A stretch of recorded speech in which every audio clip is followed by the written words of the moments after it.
This is the Living Clarity Podcast. I'm Coach Ratner. This is Lori Flyman. Really, it's great to see you today. Thank you for getting this opportunity. Yeah, I want to get a message out to the world, a positive message. We're going through a very tough time here in Israel and the Jews throughout the world.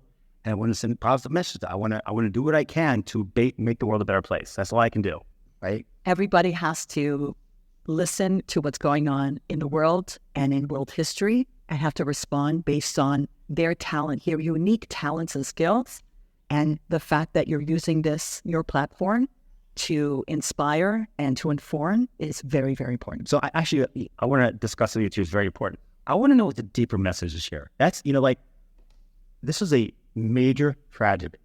And for everything that happens in the world, God sending us a message. What is God trying to tell us by sending us this tragedy? Nobody can say, this is why this happened. This is why God made this happen. No, of course not. But we have a speculation. And I'm here to tell you that God did not make it happen. God did not create man to be evil. God created man with total potential for good and gave us a gift. And what is that gift? Free will. Yeah. Bechira. Free will is not chocolate ice cream, vanilla ice cream. I'll choose chocolate. That's choice or license. Free will is making a moral decision. Good versus evil. So you're saying free will is only based on moral decisions and not non-moral decisions. Free will is making moral decisions, right from wrong. Right from wrong. Whenever you have to, life is choice. You made 1,000 choices today. Of course. Should I get up? Should I sleep in? Should I wear this, do this, be with this person? You made 1,000 choices. You could have chosen to pack up your family and leave Israel. And people have. I'm not here to judge people's choices. That was their choice. You have to make life is choice. God says, I put choices before you. Choose life. Choosing life does not just mean choose to breathe. Choose life, choose awareness, choose to strive, choose to accomplish, choose life. The Germans in World War II chose evil. Hamas was founded upon evil. Their charter says the destruction of the state of Israel. And I want you to know that the soldiers are not just fighting for the state of Israel. They're fighting for not just Jews around the world. They're fighting for humanity, morality. So it's not just the state of Israel. This is not country versus country. They don't just want to wipe out the state of Israel. They want to wipe out the Jewish people. There's a difference between anti-Semitism and this evil. Anti-Semitism is they don't like you, they hate you, they're not going to hire you, they don't want their kid to marry you. There's a difference between that and I want to annihilate you. We just had in the Torah portion of the past week, the word Hamas means, you know what Hamas means? It's used two different times. Not this past week, it's this week. This week in Parshat Noah, it talks about Hamas, about violence, about this. And robbery. In this week's Parsha. Okay. So nobody can say, this is why God did this. First of all, people ask, where was God in the Holocaust? Where was man? Where was humanity? The Almighty is going to help us to make sure that good is triumphant over evil. It's going to happen. We're going to, and it's unbelievable unity, achdut v'lo achidut right now amongst the Jews of the world. Achdut v'lo achidut means unity without uniformity. In your family and in my family, we don't all agree politically, religiously, that we don't all share the same values, but we're a family. Yeah. And we have each other's back. And we love each other. Somebody called me out from Toronto and said, Lori, there are no more Reformed, Conservative, and Orthodox Jews in Toronto. We're all Jews. We're only Jews. We're only Jews. We're a family, a highly dysfunctional family, but a family. That's what's going on in Israel right now. People are putting left and right aside. People are putting religious and non-religious aside. We're a family. There's an existential threat, not only to this country, but to the Jewish people around the world. And you're right, and all of humanity, because this is evil, and evil must fall. Yeah. Hamas leader came out and he said, this is not just a war of the Jews, it's also a war in the Western world. This is not country versus country or government versus government. This is good versus evil, and people should understand that. Right. It's hard for us, especially the Jewish people, to accept that there's evil in the world. I know. It's very hard, but there is. What I say, a liberal is someone who just hasn't gotten mugged yet. I mean, a sir is a liberal who hasn't gotten mugged yet. I don't want to go there. Yeah. At all. I don't want to go liberal conservative. It has nothing to do with that. It's hard for us. It's not about being liberal. It's like we know that we're here for a purpose. We're here, the Jewish people are supposed to be a light unto the nation. Correct. And if there's darkness in the world, and that's what evil brings, that means that we're not doing our job, but we have the potential to do our job.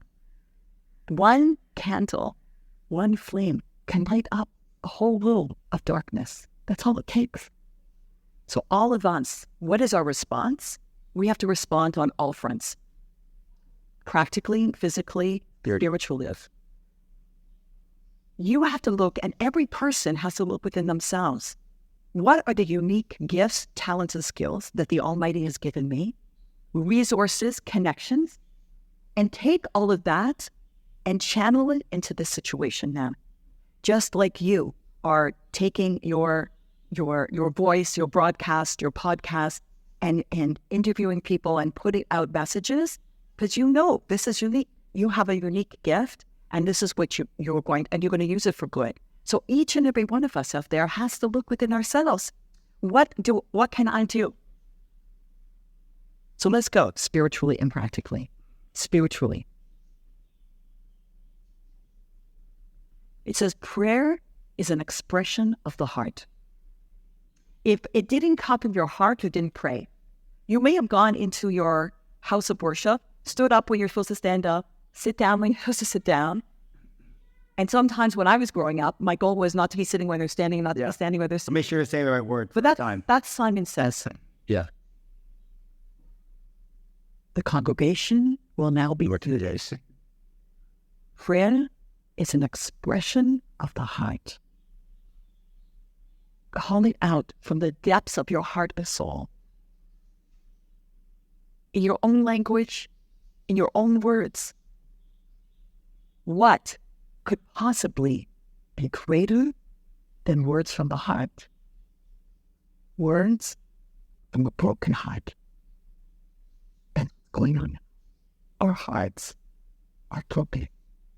And that means our prayers are the most powerful prayers of our lives. Of our lives. So call out. But also, be courageous.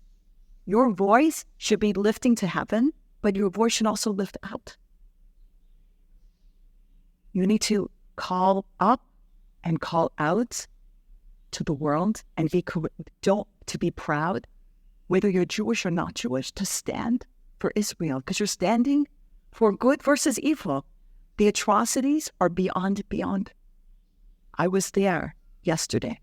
I went down to the borders to bring food and supplies and pictures from children from America to the soldiers. And maybe you can clip it in here, like handing them, going to them.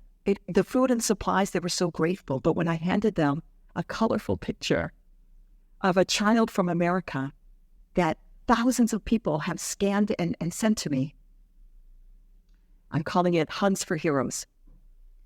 And when I handed that to them, they lit up. Their smiles were unbelievable, because they said, if the people are with us, we can do this. They said, we know it's going to be from heaven. They told us that. They said, like, most of the soldiers I met yesterday were not religious.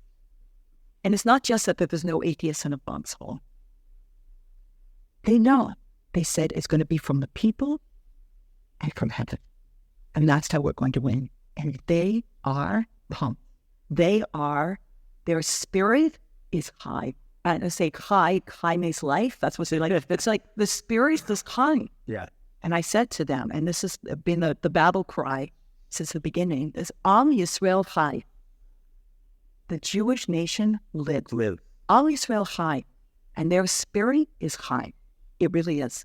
And part of Am-Yisrael Chai, and what I'm going to say also, is we can't be sitting shibboleth. We can't be depressed and mourning right now. We have to act. And I want to share how important it is that life does go on. There are, and maybe you can clip it in, there are people getting married on army bases.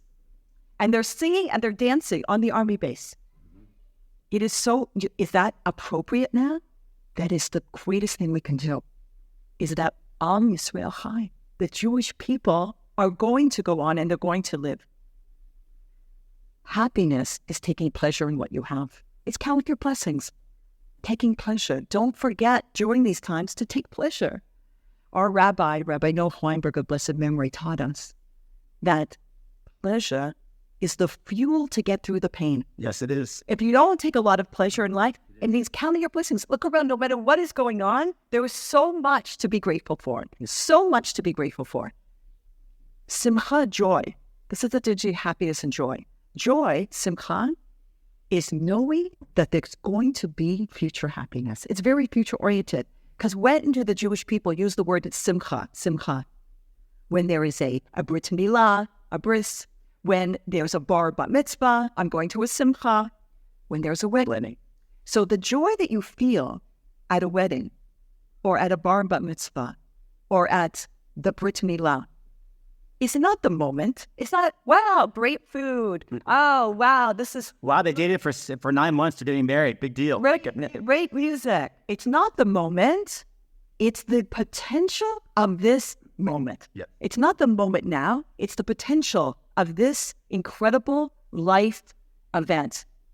A Brit Milah, it means like this child is coming into the covenant. They're being part of the Jewish people. A bar bat mitzvah, no, I'm responsible for the mitzvot. I'm a responsible Jew. And what am I going to do with that? A wedding? The potential of this couple and the family that they're going to build to be part of the Jewish people. What could come from this couple? That's what simcha is. Our rabbi taught us, even in your greatest pain, even when you're in mourning, you're sitting shiva, you're in mourning for a loss of a loved one. He says you have to have one track still on simcha. There will be future happiness. Life will go on. And he said, if the Jewish people, thinking of 3,600 years of history, had not always had one track on simcha, we would have given up a long time ago. Because if you can't keep your eye on the pleasure, you can't handle the pain. And you'll quit. That's the way life works. Anything you do in life, business, marriage, kids, whatever you're doing, if you can't keep your eye on the pleasure, you're not going to be able to handle the pain.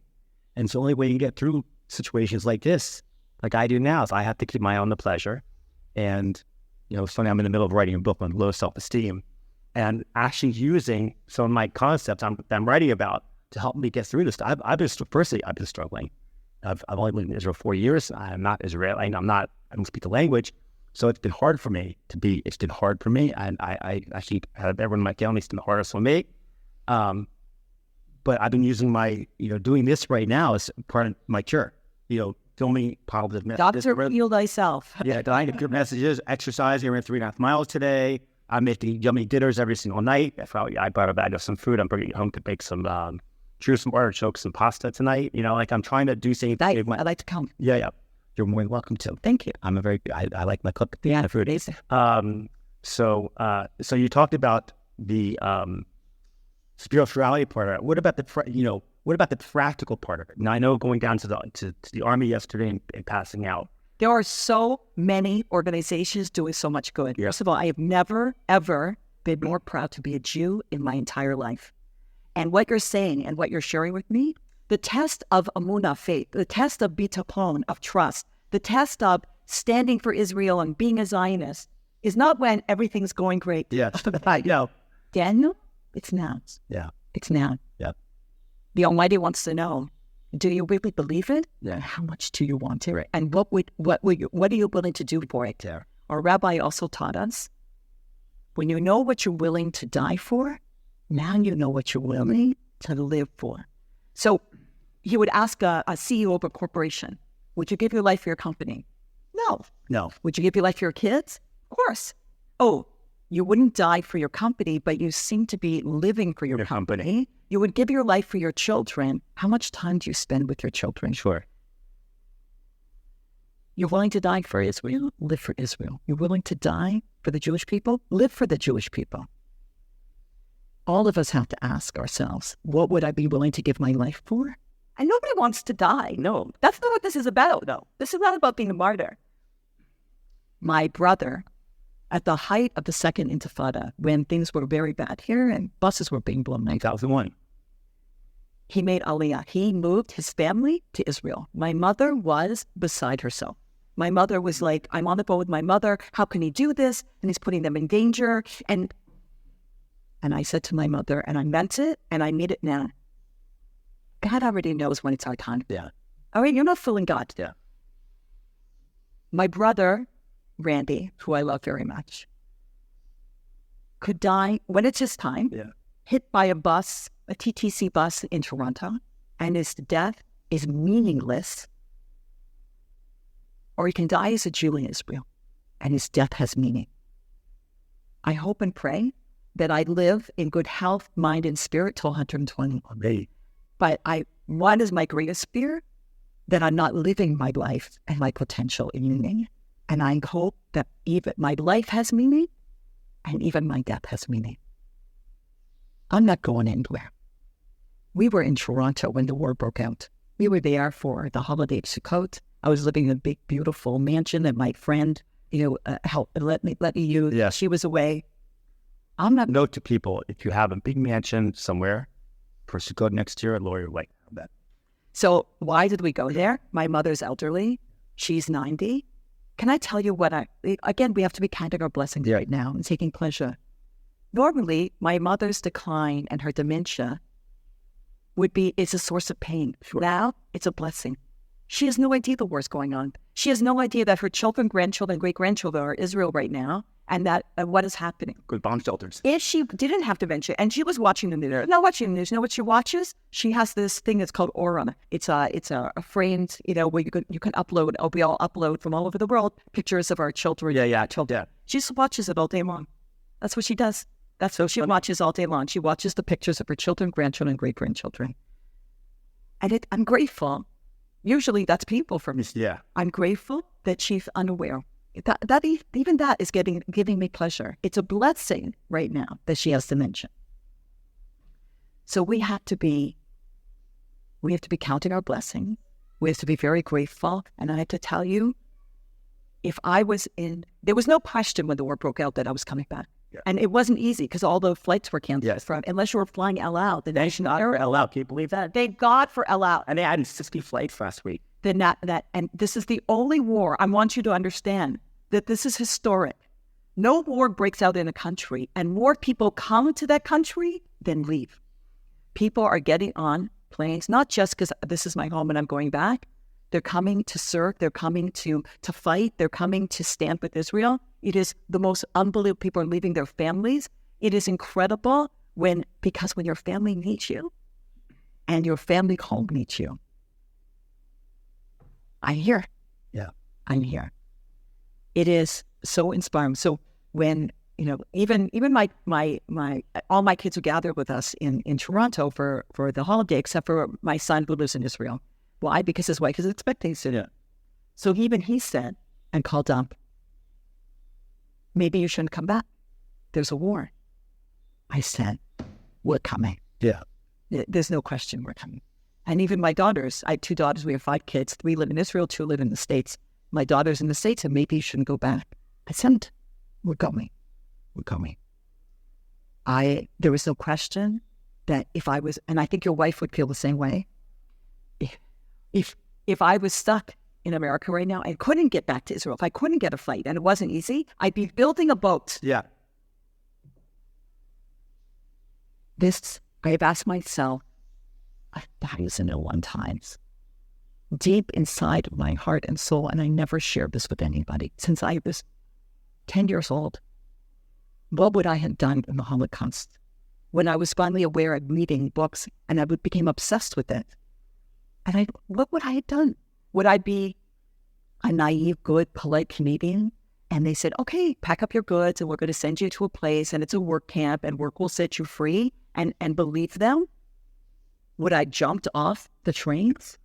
Would I have bombed the train tracks? Would I fought with the partisans in the woods? Would I have hidden?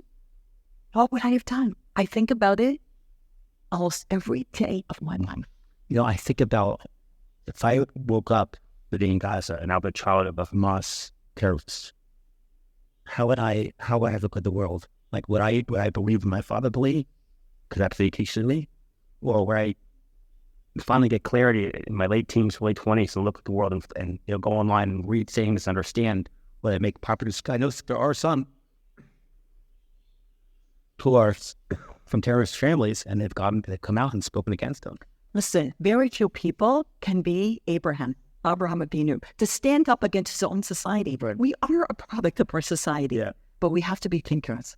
And even within this world that I'm telling you that I live, sometimes I'm an outlier in the way I think. Okay, but everybody has to think, and everybody has to choose life, choose to think, choose to question, choose to strive, choose to have the courage. Just because everybody's saying one thing, maybe that's not true. I know. But that takes courage to rise up against and to be a thinker. It's not easy, and sometimes it's lonely. Yeah. And the Jewish people are set apart in that way. But we have a mission in this world. When I tell my kids, like when you're being hired for a job, all my kids are young adults, and they're applying for jobs and getting jobs and switching jobs. And I always tell them, no matter what job you get, don't ever take a job without a job description. Because if you take a job without a job description, at the end of the year, like it's our annual review, and they're like, you know what? You just didn't cut it. Like, we're going to let you go. You're like, what are you talking about? I did this, this, this, and this. They go, yes, but we hired you for that, that, and that. Yeah. So if you have a job description, that means you know what your job is. You can be assessed. Are you doing your job? You have a mutual definition of what we're supposed to be doing here. The Jewish people were given a job description at Mount Sinai, or Goyim, light unto the nations. We're supposed to be a moral beacon to the world. But some of us don't know that we have a job description, that we think that we're here to make bagels or to make people laugh. We do need bagels and we do need comedians, but we're supposed to be an example to the world. If the world is dark and the world is evil, and if the world is choosing evil and standing with evil, that means we're not doing our job. Yeah. My wife has a new class she teaches. It's called, I don't know the exact title, it has to do with M&Ms. M&M candy, especially peanut M&Ms. And it's based on morality and monotheism. Morality and monotheism. This is what Jews brought to the world. Yeah. The M&Ms. So we were charged with a mission, and we have to fulfill it. And this is our test. This is the test of our time. So again, to bring light into this world, to bring good into this world, into what you see as evil, everybody has to decide what to do. I was there yesterday on the front lines, really 4 kilometers from Gaza, and there are young men and women, and mostly young men with big guns, and who are just the unbelievable spirit and the conviction of this just war is so palpable, so incredible. So support them. Support organizations that support them. Send me pictures of your children. Get your children to write, to make a picture. And again, we'll put it up like examples of it. Lights up their world to see that children outside of Israel, children of the world, are there for them. That they're praying for them. That they lift them. It is so beautiful to see. But there are so many different. Maybe you can post. Where can they send the pictures to? So right now I'm telling people to email. No, and I want to be inundated. Yeah. Just send it to my email. Which is? But I'm not going to tell you my email. Why? Because I have unbelievable trollers and haters. Okay. I spend a lot of time reporting people and blocking people. It's unbelievable what people are saying, and I'm not going to say where it's coming from, but you can imagine where it's coming from. So I can't just put my email out there because it's you can imagine what would happen. So you can send it to the Living in Clarity podcast at gmail.com. That is it. The Living in Clarity podcast at gmail.com. And I'll take it forward. And I'll send you Lori's email. So what you do is get your kids to make pictures or send me the pictures actually, and I'll forward them. Yeah.